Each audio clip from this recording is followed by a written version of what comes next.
Bhupalpally case మరొక రకంగా కొత్త మలుపు తిరిగిందిలా. భూపాలపల్లి ఆయన రామలింగమూర్తి ఆయన మొన్న ఆయనని అతి కిరాతకంగా చంపారు కదా. దాంట్లో ఇప్పుడే ఎస్పీ గారు ఒక ప్రెస్ మీట్ పెట్టిండు. ప్రెస్ మీట్ పెట్టి ఏం చెప్తాడంటే మొత్తం 10 మంది మీద కేసు అయిందట. 10 మంది మీద కేసు అయితే A1 నుంచి A10 దాకా పెట్టిండట. A1 నుంచి A10 A1 వాళ్ళు పెట్టిరంటే సంజీవ్ అంటోని పెట్టిరు. ఎందుకు మొన్న చంపిన దొరికిపోయింది కదా. మరి A1 ఏమో సంజీవ్ అని పెట్టిండు, A8 మాత్రం ఆ హరిబాబు అంటోని పెట్టిండట. ఇక చూడు ప్రజలారా, చంపించింది కర్త కర్మ క్రియ మొత్తము ఈ హరిబాబు అంటోడు. ఈ హరిబాబును కొనబోయేమో 8వ నెంబర్లు వేసిరు. ఈ తాపించి తినిపించి ఇన్ని ఆయన పైలు ఇచ్చి చంపవాడినోడు ఏమో చంపినోడికి ఏమో ఈయనేమో A1గా పెట్టిరు, సూతదాన్ని 8గా పెట్టిరు. ఇక మరి నిజంగా కూడా మరి హరిబాబు అంటే ఆయన ఒక్కరి చేతి పనే కావచ్చునా? ఆ గండ్ర వెంకటరమణమూర్తికి ఈయన మంచి ఆయమైన సోబద్గాడ అని ఆ జిల్లా మొత్తం అక్కడోళ్ళు మొత్తం కోడై కూస్తుంటే ఎస్పీ గారు ఏం చెప్తారు ఇలాక? A1 గీనా, A2 గీనా, A3 గీనా, A8 మాత్రం హరిబాబు. అంటే గతంలో అది ఫారెస్ట్ ల్యాండ్కి సంబంధించి 400 కోట్ల రూపాయల ల్యాండ్ మీద ఈ చచ్చిపోయిన ఆయన ఒక కేసు వేసిండు. కేసు వేసి కొట్లాయిండు. అందులో మంచి మంచి పటేన్లు పటవార్లు ఈ దొరలు అందరు ఉండటం అలా.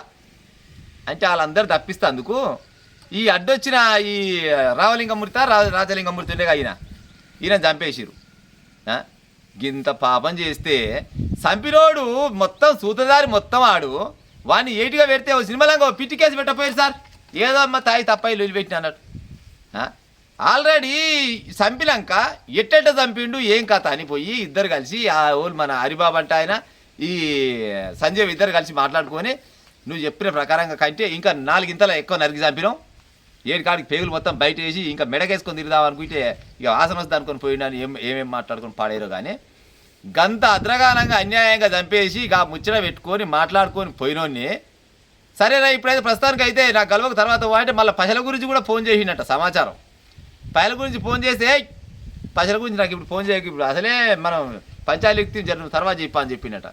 అవునా ఎస్పీ గారు పోలీసు వాళ్ళు ఈ ఇప్పుడు ఆయన వాళ్ళు హరిబాబు అంటోంది లేకపోతే చంపిన ఈ సంజీవ్ అంటోంది కానీ లేకపోతే మాజీ ఎమ్మెల్యేది కానీ వీళ్ళ ఫోన్లు తీసుకొని కరెక్టు ఒక్క అర్ధగంట సేపింటే దొంగలోవులు లంగలోవులు అనేది తెలవకుండా వచ్చినా చిన్న చిన్న పొరగాడు ఓడల్లా కానీ ఇళ్ళల్లో 10,000 రూపాయలు ఎత్తుకపోయిందంటే అంతకంటే ముందు యువతోటి మాట్లాడిండు ఏం కాత ఆ పశలు ఏడబెట్టిండు లేకపోతే దీని సోబతగాలు ఎంతమంది అని మొత్తం ఫోన్ అంతా చెక్ చేస్తారు. అవునా కాదా? మరి గిసంటోళ్ళ ఫోన్లు ఎందుకు చెక్ చేయరు?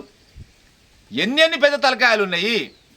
దగ్గర ఫారెస్ట్ ల్యాండ్లో 400 కోట్ల రూపాయల భూమి మీద ఆయన కొట్లాడితే వీడు ఎన్నడుకున్న మోసమేరా మనల్ని ఎన్నడుకున్న ఇబ్బంది పెడతాడని నిమ్మలంగా పని కథం చేసిరు.